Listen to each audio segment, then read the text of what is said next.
Throughout this month, we've talked about identity crisis, and performance. We've looked at how it can be dangerous for leaders to build on the wrong foundation, basing everything on performance and outcomes and results without strong leadership foundation. Today, we're going to be talking about how to lead authentically, lead for who you are, not because of your result, achievement, or what you've built, and build sustainably towards impact. Let's get into today's episode. The Fulfillment OB Podcast. Today we're going to be using 3 pillars from the Fulfill method: learning, leadership, and unity. But let's get started with leadership. We understand that leadership is all about building the people, helping the team grow so they can achieve the impossible, nurturing them till their potential begin to shine. That's all leadership is. But most leaders, founders, and visionaries, they are so focused on the results, on the outcome, that they are ready to do anything. They don't care about their team well-being. They don't care about the obstacles and challenges they are dealing with. They don't care about helping build the right structures that will support the team long-term. They just want results. So they try to push the team. They try to force the team. They try to ensure that everyone runs on discipline. They become very strict. And at the end of the day, people grumble, people complain, people find no fulfillment or passion about the work they are doing. It reduces team performance, and you see people trying to cut corners, which affects the organization long term. This is the kind of leaders who burn the organization to the ground without knowing. Once the team begins to complain or find it difficult to execute because there are no proper structures that are built, then you will experience a decline. The company culture will slowly die, and when you hit a bad day, nobody will be there to defend or help you. Let's go to unity. Unity is all about working together to achieve a goal. When everybody understands the vision and they are executing properly to ensure that collectively everyone is working towards that goal or that vision, right? And there are things that make this possible: communication, collaboration, and team unity. But the problem is this: you can't force people to work. You can't force people to collaborate. You cannot force people to communicate. In the last lead series, we talked about Madam C.J. Walker.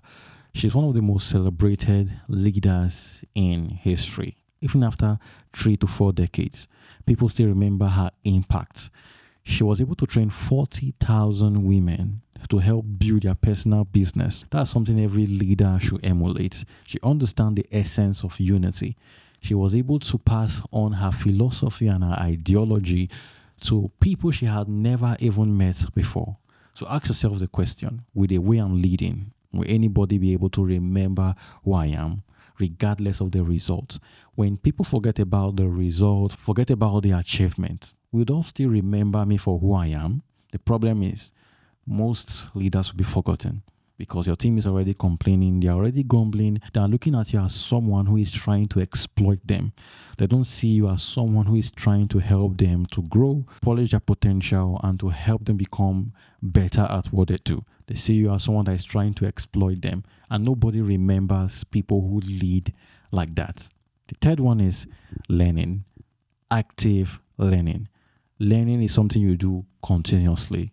You audit your leadership style. You look at how your organization responds to you.